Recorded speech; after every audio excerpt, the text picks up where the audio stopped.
다른 사람은 축복하기도 좋아하지만 제 자신을 제 스스로 축복하기를 좋아합니다. 가끔가다 제가 찬양을 볼 때 가슴에 손을 얹고 이렇게 찬양을 하는데 그때 무슨 생각을 하면서 찬양하냐면 저 자신을 축복하면서 찬양합니다. 그래서 여러분 다시 한번 여러분들 옆에 있는 분들을 축복했지만 이번에는 자기에게 한번 이렇게 축복합시다. 하나님은 나도 너무 많이 사랑하셔. 시작. 사랑하셔. 예, 사랑하시는 주님이십니다. 우리는요, 신구약 성경에 있는 말씀을 봅니다. 신구약 성경에 있는 말씀 가운데 아주 중요한 성경적인 주제 하나가 있습니다. 그게 무엇이면 바로 예수 그리스도. 구약은 오실 메시아, 앞으로 오실 메시아를 기다림으로 기록되어져 있는 말씀이 구약 성경입니다. 신약 성경은요, 이미 오신 메시아, 그리고 다시 오실 메시아에 대해서 기록되어 있는 말씀이 바로 신구약 성경, 예수 그리스도라는 이 화살 하나를 가지고 신구약 성경을 관통하게 되어집니다. 그런데 또 한 가지 구약에 흘러가고 있는 아주 중요한 주제 하나가 있습니다. 그게 무엇이냐면 순종, 하나님 말씀에 대한 순종, 하나님 언약에 대한 순종, 하나님께서 우리에게 약속하신 것들에 대해서 순종해라. 이게 바로 우리에게 주신 구약의 중요한 메시지입니다. 신명기 7장에 있는 말씀 보면은요, 우리에게 뭐라고 말씀하시냐면 그를 사랑하고 그의 계명을 지키는 자에게는 천대까지 그 언약을 이행하시며 인애를 베푸시되 그를 미워하는 자에게는 당장에 보응하여 멸하시나니. 쉬운 말로 이야기하면 이렇습니다. 내 말 가운데 순종하면 내가 너에게 축복해 주겠고 내 말을 지키지 아니하고 불이행하면은 내가 너에게 복주지 않을 거야. 근데 복주지 않을 정도만이 아니라 멸해 버리시겠다, 멸망시켜 버리시겠다라고 말씀하고 있습니다. 아브라함에게도 약속하시죠. 창세기 6장에 보면은요, 아브라함의 손을 끌고 어디로 끌고 가시냐면 캄캄한 밤에 하늘에 별이 많이 보이는 별 많은 장소로 그를 끌고 갑니다. 아브라함아, 저 하늘에 뭐가 보이니? 깜깜한데요, 아무것도 안 보이는데요. 이렇게 우리는 표현하겠지만 아브라함은 뭐라고 이야기하냐면 하나님, 하늘 가운데 별이 참 많이 있네요. 그래, 너가 내 언약을 지키고 내 말 가운데 순종하면 저 하늘에 보이는 별과 같이 내 자손이 많게 하겠다. 그래서 손을 이끌고 바닷가로 가십니다. 그리고 모래사장이 쫙 펼쳐져 있는 곳을 보시면서 우리 하나님께서 아브라함에게 또 질문하십니다. 아브라함아, 뭐가 보이니? 아브라함이 대답합니다. 수많은 모래알들이 보입니다. 그래, 맞다. 너가 나의 말 가운데 순종하고 내 말 가운데 따라온다라면 이 모래알과 같이 너의 자손을 풍성하게 하겠다. 여러분들 계속 큐티하고 계시죠? 하고 계십니까? 하고 계시다라고 믿고 시작합시다. 계속 우리는 열왕기상 8장과 9장에 있는 말씀들을 계속 묵상하고 있는데 이 솔로몬이 성전을 다 건축하고 나서 하나님께 기도를 합니다. 6가지 기도를 하죠. 하나님, 우리가 다른 나라에 포로를 잡혀갔을 때 성전을 향하여 기도하면 이걸 들어주시고 6가지 기도를 하고 하나님께 나중에 백성들 앞에 선포를 합니다. 그게 열왕기상 9장에 있는 말씀인데 이때 하나님께서 솔로몬에게 뭐라고 말씀하시냐면은 솔로몬에게 나타나셔서 내가 내게 명령한 대로 온갖 일에 순종하고 내 법도와 율례를 지키면 내가 너의 아버지 다윗에게 했던 것 같이 이스라엘 왕에 오를 사람이 내게서 끊어지지 아니하고 내가 한 대로 이스라엘 왕위를 영원히 견고하게 해주겠다. 전제가 무엇이죠? 하나님의 말씀에 순종하는 것입니다. 너가 만약에 내 말 가운데 순종하지 아니하면 열왕기상 9장 7절에 뭐라고 하냐면 내가 거룩하게 구별되어져서 건축한 이 성전이라도 할지라도 내 앞에서 던져버리겠다. 이 성전이 어떤 성전입니까? 아버지 다윗이 막 열심히 모든 자재들을 준비해 놓고 솔로몬이 정성스럽게 건축한 성전 아닙니까? 하나님의 임재가 거하는 성전 아닙니까? 그런데 내가 내 말 가운데 순종하지 아니하고 언약을 지키지 아니하면 이 거룩한 성전이라 할지라도 내 앞에서 던져버리겠다. 우리 함께 읽었던 사사기서의 가장 중요한 키워드가 무엇이냐면 순종입니다. 너희들 내가 한 말 기억하고 있지. 내가 너희에게 우리 청년들 가운데 그런 사람이 있을까요? 저는 한 번도 들어본 적이 없는데요. 하나님의 음성을 들어본 적이 없는데요. 여러분 왜 안 들어봤습니까? 성경 말씀 가운데 이미 우리에게 다 말씀해 주셨는데 내가 한 말 너희 기억하고 있지. 그 말을 믿고 나만 따라와. 그러면 너의 인생을 내가 책임져 줄게. 우리 하나님은요. 확증하기를 원하십니다. 확인하기를 원하십니다. 우리가 얼마나 하나님을 사랑하는지 확인하고 싶어 하세요. 출애굽기에 있는 말씀 보니까요. 출애굽기 34장 14절에 있는 말씀. 우리 하나님에 대해서 뭐라고 표현하고 있냐면 너는 다른 신에게 절하지 말라. 여호와는 질투라. 이름하는 질투의 하나님이라. 우리 하나님이 어떤 하나님이냐면 사랑하시는 하나님, 친절하신 하나님, 좋으신 하나님도 맞지만 우리 하나님이 가지고 있는 성격 가운데 하나는 무엇이냐면 질투하시는 하나님이세요. 질투라는 것은요. 사랑하기 때문에 질투합니다. 우리 선호 형제가 우리 결혼해가지고 알콩달콩 잘 살고 있습니다.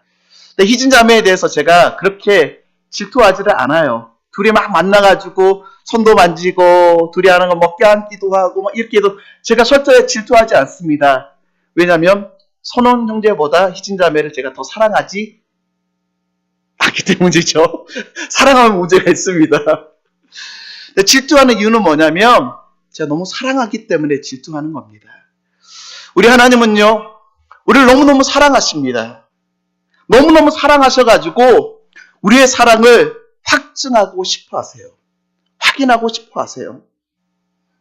아브라함에게 100세의 아들 이삭을 주셨죠. 근데 얼마 지나지 않아서 하나님께서 아브라함에게 짠하고 나타나셔가지고 너의 사랑하는 아들 이삭 있지? 모리아산에 가가지고 번제로 드려라. 여러분 번제라는 말이 굉장히 무서운 말입니다. 번제라는 말은요. 태워서 뼈 하나 남기지 아니하고 살라버리는 게 번제입니다.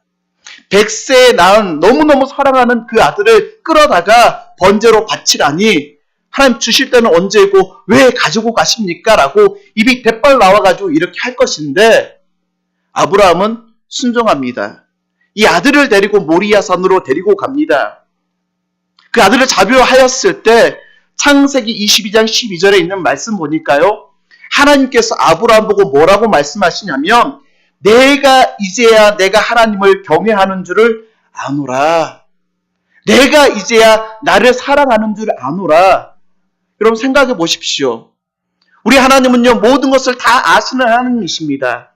제가 여기 서서 무슨 생각을 하고 있고 여러분이 무슨 생각을 하는지 다 알고 계시는 하나님이세요. 아브라함이 하나님을 얼마나 사랑하는지도 이미 알고 계시는 하나님이세요. 절대 모르실 하나님이 아니신데도 불구하고 자기의 아들 이삭을 바치려고 하는 그 순간 내가 이제야 하나님을 경외하는 줄 알았다. 우리 하나님은요, 우리를 확인하고 싶어 하세요. 우리 하나님을 얼마나 사랑하는지, 얼마나 경외하는지, 그 어떤 것보다 존귀하고 귀하게 여기는지 하나님은 확인하고 싶어 하세요. 우리 예수님께서 베드로를 갈릴리 호수에서 만나십니다. 세 가지 질문을 하시죠. 내가 나를 사랑하느냐? 내가 나를 사랑하느냐? 내가 나를 사랑하느냐? 왜 세 번이나 연거퍼서 베드로에게 내가 나를 사랑하느냐라고 질문하셨을까요? 베드로가 예수님 사랑하는 줄 모르셨을까요? 알고 있었습니다. 우리 주님은요, 우리 입술로 고백하기를 원하세요. 예, 주님, 내가 당신을 사랑합니다. 저 되게 못돼가지고요. 저희 아이들이 3명이 있는데 저희 아이들의 사랑을 확증하고 싶습니다. 나를 얼마나 신뢰하고 나를 사랑하는지 우리 아이들한테 확인하고 싶어요. 그래서 가끔가다 테스트를 합니다.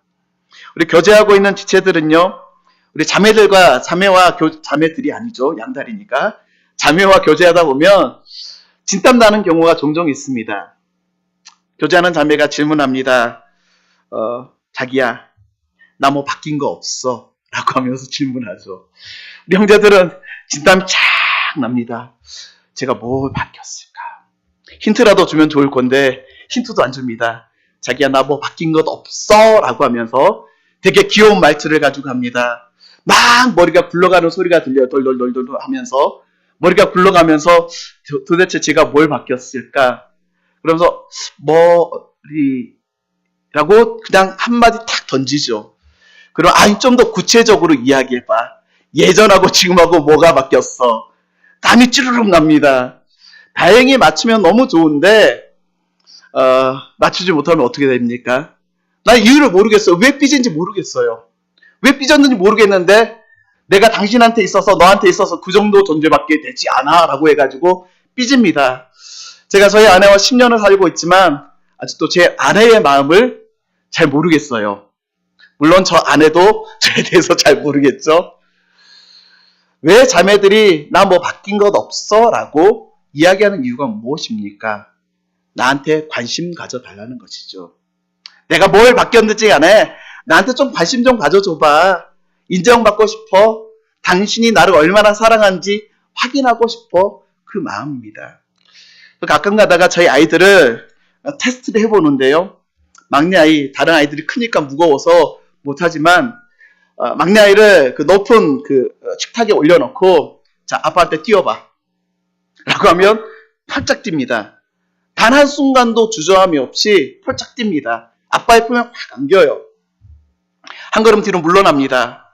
다시 한번 뛰어봐. 또 활짝 뜁니다. 제 머리 가운데 싹 스쳐가는 생각이 뭐냐면 혹시 아빠가 안 받으면 어떨까? 어떻게 되어질까? 바닥에 당연히 떨어지겠죠. 그런데 그 아이는 단 한순간의 의심도 없이 저를 향해서 팔을 벌리고 뛰어듭니다. 왜요? 저를 신뢰하기 때문에. 단 한순간의 의심도 없이 뛰어내립니다. 하나님은 우리에게 그러하기를 원하세요. 어린아이와 같이 내 눈에 볼 때는 모든 것들이 아니라고 생각되어지지만 하나님께서는 우리에게 뛰어들라고 하나님의 명령 가운데 언약 가운데 말씀 가운데 순종함으로 뛰어들기를 원하세요. 근데 어떻습니까? 우리는 내 주님 사랑합니다 라고 고백하고 있지만 내 앞에 문제가 닥치게 되어지고 주저주저하게 되어졌을 때 뛰어드는 것이 아니라 내 머릿속으로 계산하기에 바쁩니다. 여호수아에서 보면은요, 이스라엘 백성들에게 가나안 땅에 들어갈 것에 대해서 말씀하십니다. 그런데 구체적으로 말씀해 주세요. 여호수아서 1장 3절부터 4절에 있는 말씀 보면 내가 너희에게 줄 그 땅의 규모를 말씀해 주십니다. 그 땅의 바운더리를 이야기해 주세요. 너가 가나안 땅에 들어가면 이런 땅을 내가 너희에게 허락해 주겠어. 구체적으로 우리에게 말씀해 주십니다. 또 여호수아에서 보니까요. 그들이 하나님과 동행하고 하나님과 함께하고 하나님의 율례를 지키고 계명을 지키면 내가 너에게 승리하게 하겠다. 이미 경계와 땅을 다 정해 주시고 나만 따라와. 나만 잘 따라와. 그러면 내가 그 땅 가운데 승리하게 해 주겠어. 약속해 주셨음에도 불구하고 그들은 그렇지 않습니다. 사사기에 있는 말씀, 사사기서가 실패의 역사로 점철되어진 이유가 무엇입니까? 첫 번째는요, 그들이 하나님을 신뢰하지 않았기 때문입니다. 아니요, 신뢰하는 척은 했지만 온전히 하나님을 신뢰하지 않습니다. 오늘 함께 읽었던 사사기서 1장 1절에 있는 말씀 다시 한번 읽어볼까요? 사사기서 1장 1절에 있는 말씀 다 같이 시작. 여호수아가 죽은 후에 가나안 족속과 싸우리까? 하나님께 질문합니다. 하나님, 우리가 가나안 땅에 들어왔는데 누가 먼저 올라가 가지고 전쟁을 할까요? 누가 먼저 올라가서 싸울까요? 2절에 있는 말씀 보니까 하나님께서 유다에게 이르시되 유다가 올라갈지니라. 야, 유다 네가 올라가서 싸워. 내가 너에게 맡겨주신 그 땅에 있는 족속들을 내가 너한테 맡겨주었으니까 유다 너가 올라가서 싸워라. 그런데요, 유다가 머릿속으로 생각하기에 그 가나안 족속은 전쟁을 잘하는 민족입니다. 가나안 땅에 있는 그 민족들은요, 이스라엘 백성들보다 문화도 앞서 있고 철기 문화에다가 힘도 센 안악 작손이고, 유다가 머릿속으로 곰곰이 생각해 보니까 전쟁에 능한 사람이고 자기가 가면 질 것 같아요. 그래서 3절에 있는 말씀 보니까 3절에 유다가 그의 형제 시므온에게 이르되 나와 함께 올라가서 싸우자. 하나님께서 누구한테 가가지고 전쟁을 하셨죠? 유다에게 올라가라고 명령하셨는데 유다가 한참 생각하다가 자기 혼자 올라가면 질 것 같아가지고 그의 형제인 시므온에게 야, 함께 올라가서 같이 싸우자. 시므온에게 같이 하자라는 이 얘기는 군사적으로는 굉장히 상식적인 행동입니다. 그러나 영적으로 볼 때는 신실하지 못한, 온전하지 못한 행동이에요. 왜? 하나님께서 유다에게 올라가라 명령하셨기 때문에. 그럼에도 불구하고 그들이 올라가서 싸웁니다. 4절 말씀 보니까요, 여호와께서 가나안 족속과 브리스 족속을 그들의 손에 넘겨주셨다. 그리고 계속 18절에 있는 말씀까지 살펴보면 유다가 계속해서 그 땅의 기업을 취하였다라고 기록되어지고 있습니다. 18절까지 다 기록되어지면 얼마나 좋습니까? 근데 19절에 가면 우리에게 경종을 울리고 있습니다. 19절, 여호와께서 유다와 함께 계셨지만 골짜기의 주민들은 철병거가 있으므로 그들을 쫓아내지 못하였다. 여러분, 믿음 없는 상식이 여기서 걸림돌이 되어집니다. 유다는 하나님을 온전하게 신뢰하지 않습니다. 합리적인 생각일지 모르지만 하나님의 명령에 100% 순종하지 않습니다. 사랑하는 청년 여러분, 우리가 하나님께서 주시는 축복을 누리지 못하는 이유가 무엇입니까? 우리가 하나님을 전심으로 예배하지 못하는 이유가 무엇입니까? 우리에게 힘이 없어서가 아니라 하나님을 온전하게 의지하는 믿음이 없기 때문입니다. 하나님, 우리는 우리에게 그분을 전적으로 의지하기를 원하십니다. 믿고 따라오기를 원하세요. 그런데 자꾸 우리 생각이 개입합니다. 이렇게 하면 안 될 것 같은데. 사랑하는 청년 여러분, 우리 하나님은 우리를 먹이시고 입히시고 책임지시는 하나님이시라는 사실을 믿고 따라가실 수 있는 여러분 되시길 주의 이름으로 축원드립니다. 제가 참 좋아하는 말씀이 있어요.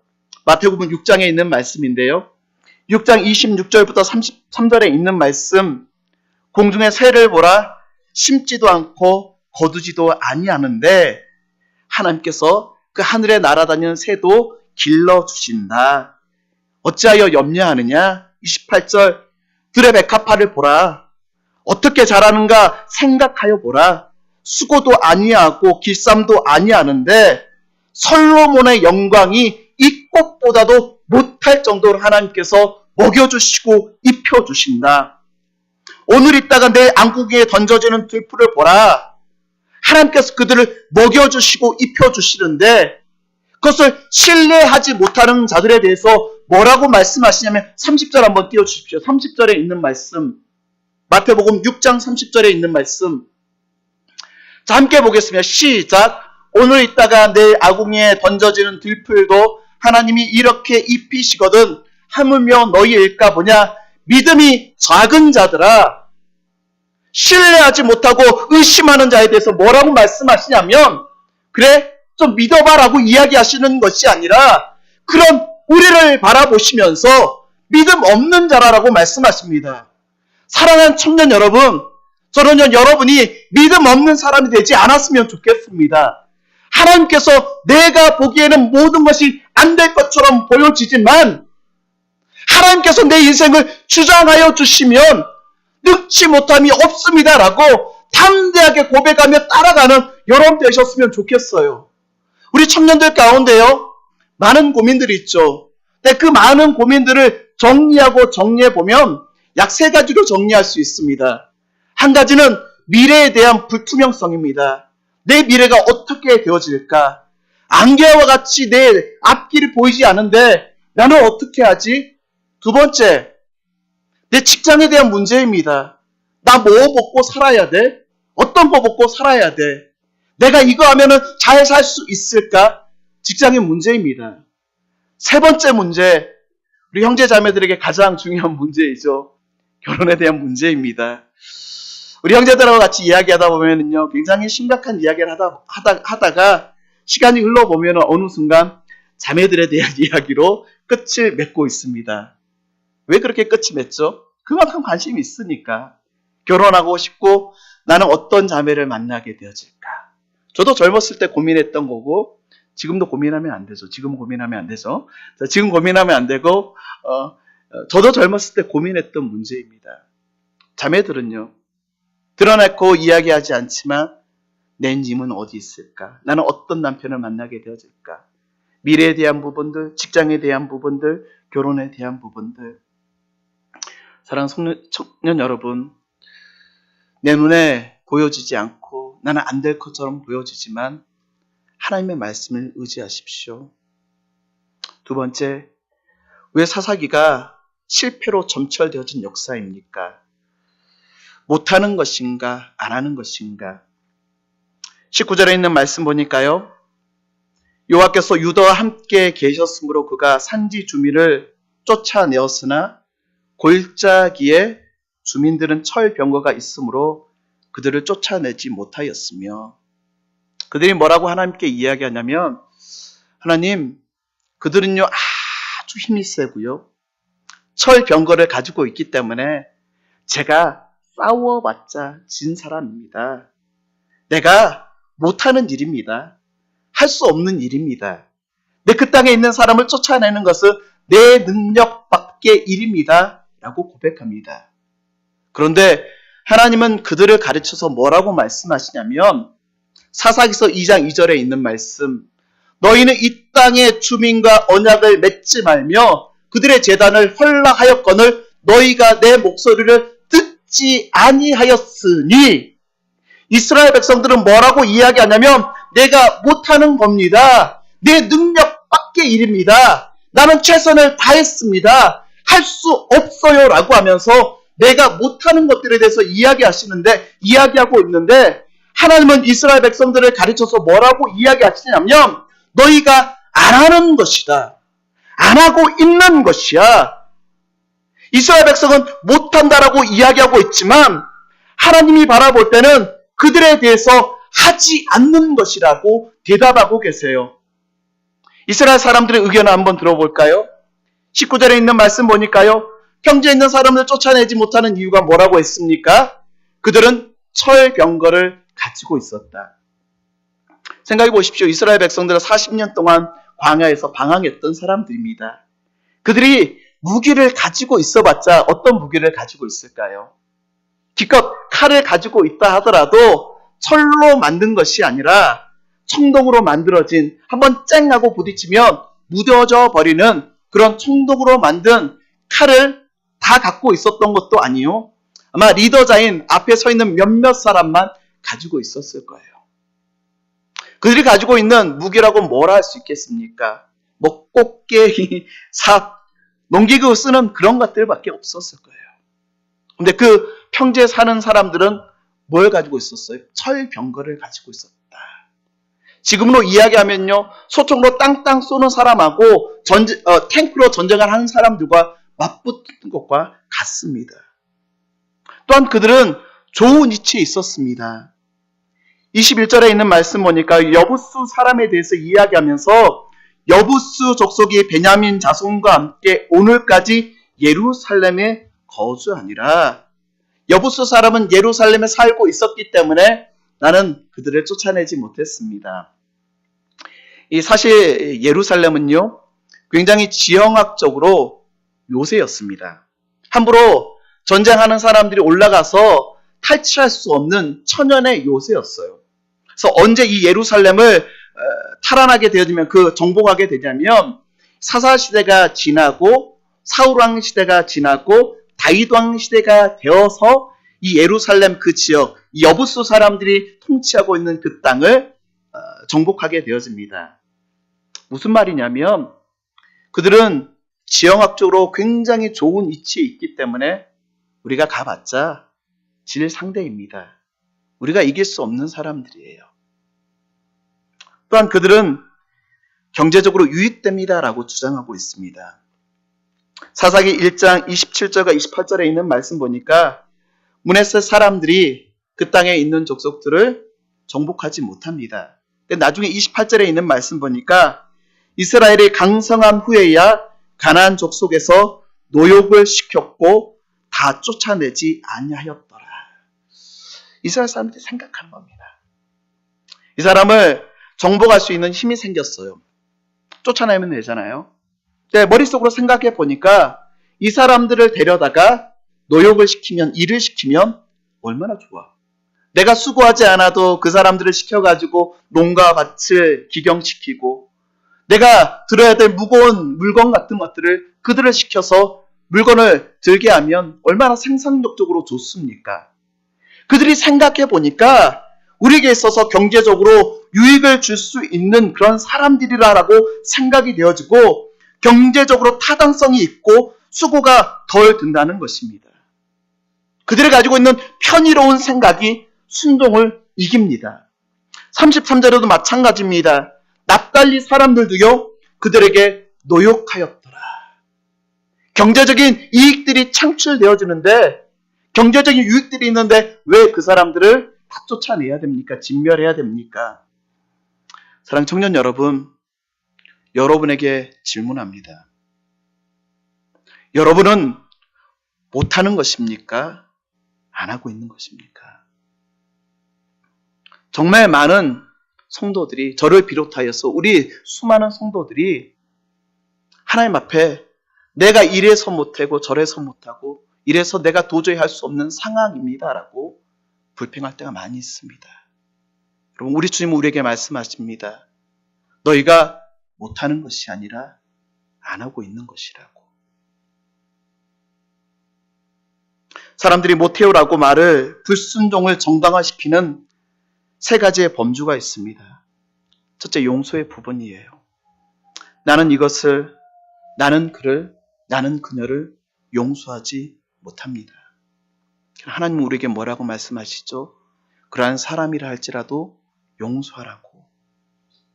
하나님 생각해 보십시오. 그 사람이 나에게 얼마나 손해를 끼치고 나에게 아픔을 주었고 나에게 큰 상처를 주었는데 입장을 바꿔놓고 하나님 생각해 보십시오.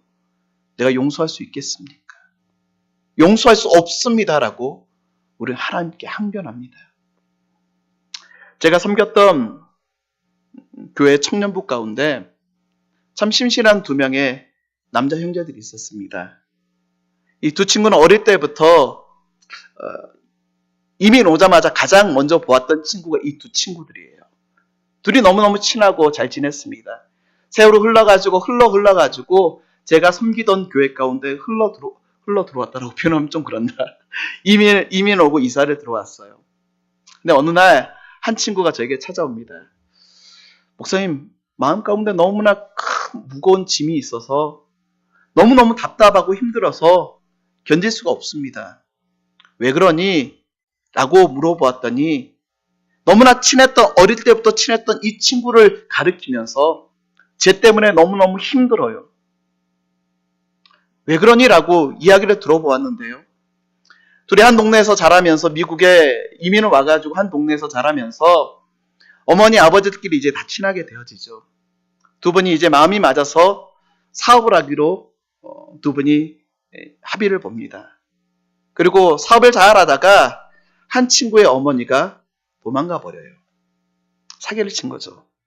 그러다가 그 일로 인하여서 아버지는 알래스카로 가서 돈 벌러 가시고 어머니는 다른 지역으로 가시고 이 친구와 동생과 장애가 있는 이 세 명이서 샌프란시스코로 이사를 오는 겁니다.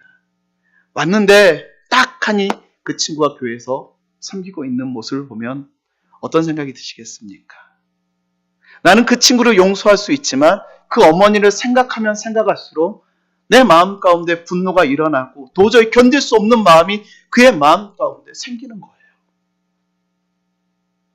너무 감사하게 그 친구가 목사님 용서할 수 있는 마음을 저에게 주시라고 저를 위해서 기도해 주십시오. 참 감사하게도 그 친구가 목사님 다 용서했어요. 다 용서했어요. 다 용서했어요. 혹시나 우리는 우리에게 조그만 불이익을 주었던 그 사람들을 바라보면서 이러하기 때문에 나는 그를 용서할 수 없습니다라고 안 된다라고 부정적인 생각을 갖고 계십니까? 또 하나 우리는 어려운 진실을 말하는 부분에 있어서 못한다라고 이야기합니다. 나는 그에게 진실을 말하지 못하겠습니다. 그랬다가는 그도 망하고 내가 망할 거예요. 그럼 하나님 우리에게 말씀하십니다. 사랑 안에서 진실을 말하라고. 우리는 종종 우리의 비겁함이나 교만함을 못해요라는 핑계로 덮으려고 합니다. 그러나 그것은 핑계에 불과합니다. 세 번째, 유혹에 대한 부분입니다. 잘못인 걸 알지만 안 하고 못 배겨요. 정말 우리 형제 자매들이 너무 많은 실수를 하고 있는 부분입니다. 죄라는 것은요, 중독성이 있습니다. 또 넘어졌습니다 라고 이야기하는 지체들을 보면은요, 그냥 그 죄에 대해서 또 다른 죄에 대해서 넘어지는 것이 아니라 내가 넘어지는 그 부분에 대해서 또 넘어져요. 나는 다시는 넘어지지 아니할 거야 라고 하면서 결심하고 결단하지만 며칠이 지나지 않아서 똑같은 문제를 가지고 또 넘어지고 있는 나의 모습을 발견합니다. 우리 형제들 그러지 않습니까? 우리 자매들 그러지 않습니까? 죄라는 것은 중독성이 있어가지고 넘어지는 것들에 대해서 내가 다시 한번 결심하고 결단하고 나는 절대 넘어지지 않을 거야 라고 하면서 결심하고 결단하지만 또 넘어지고 있는 나의 연약한 모습을 보면서 뭐라고 생각하냐면 나는 안 되는 사람인가 봐. 나는 죄 앞에서 어쩔 수 없는 사람인가 봐. 유혹이 너무 크고 너무나 무섭게 나에게 달려들어서 내가 어쩔 수 없는 부분인 것 같아 라고 하면서 우리 스스로 정당할 때가 너무나 많이 있다라는 것입니다. 사랑하는 청년 여러분, 고린서 10장 13절에 있는 말씀, 하나님께서 우리에게 때로는 시험을 주시기도 하는데 감당할 수 있는 시험밖에 우리에게 허락하지 아니하시고 감당할 수 없어서 넘어질 상황이 되어지면 우리에게 피할 길을 주사 그것들을 피하게 하신다라고 약속해주고 계시는 하나님이십니다. 사랑하는 청년 여러분, 저는 하나님의 말씀 앞에서 비겁하지 않았으면 좋겠어요.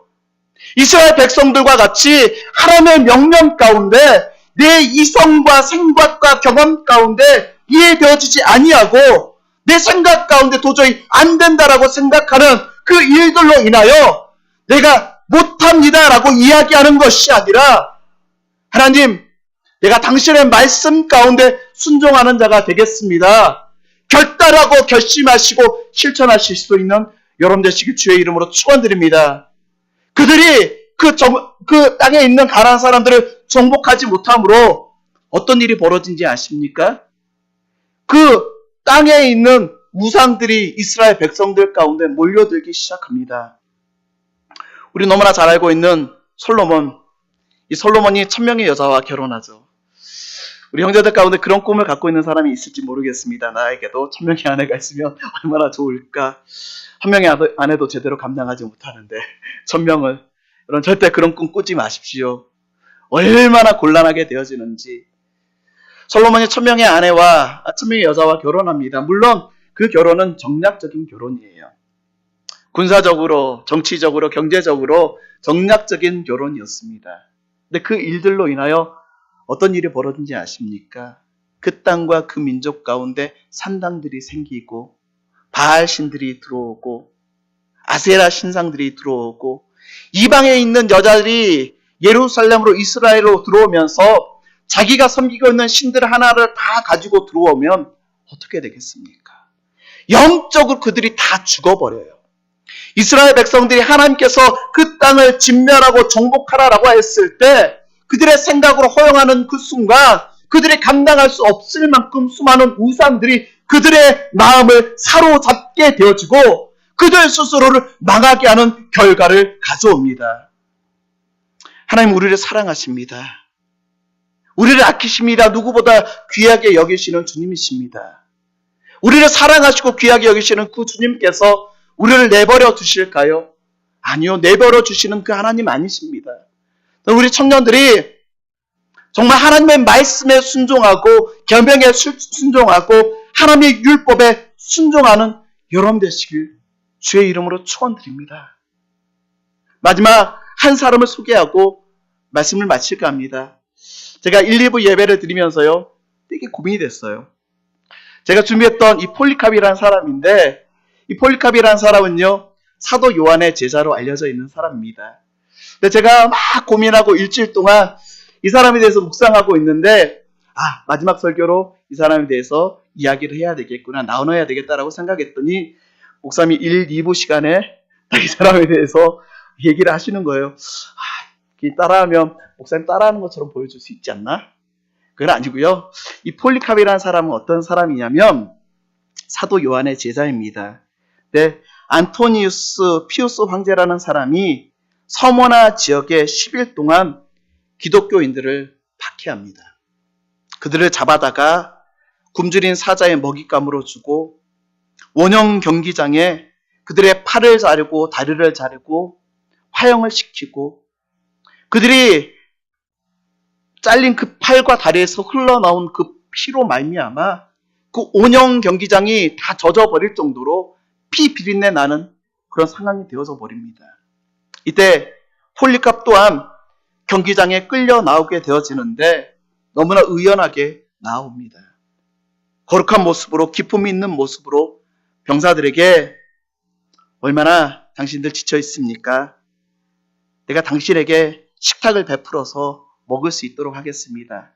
그러나 그 짧은 시간 동안 당신들이 먹고 마시는 그 시간 동안 나에게 시간을 조금만 주십시오. 내가 그동안 나를 사랑하여 주셨고 내가 섬겼던 그 하나님과 조용한 기도의 시간을 갖고 싶습니다. 그들이 먹고 있는데 이 폴리캅이라는 사람이 앉아서 하나님께 기도합니다. 이 병사들이 그의 모습을 보고 너무 안타까운 마음들이 들어 그에게 이야기합니다. 한 번만 하나님에 대해서 부인하면 내가 당신만큼은 살려주겠소. 당신만큼은 살려주겠소. 86세가 되어전 이 폴리캅에 대해서 살려주겠다라고 이야기합니다. 폴리캅이 뭐라고 이야기하냐면 그분은 86년간 나를 단 한 번도 모른다 하지 않았는데 내가 어찌 그를 모른다 할 수 있습니까? 하나님의 은혜를 경험한 자의 자세입니다. 하나님을 전적으로 신뢰한 자의 자세입니다. 말씀을 마치죠. 여러분, 못하는 것입니까? 안 하는 것입니까? 오늘 하나님께서는 우리에게 분명하게 약속해 주고 계십니다. 너희가 내 말을 따르고 내 말 가운데 순종하고 내 율례를 지키고 하나님의 명령 가운데 순종하면 너의 인생을 내가 책임져 주겠다. 그 하나님께 여러분의 인생을 맡기며 따라가는 여러분 되시길 주의 이름으로 축원드립니다.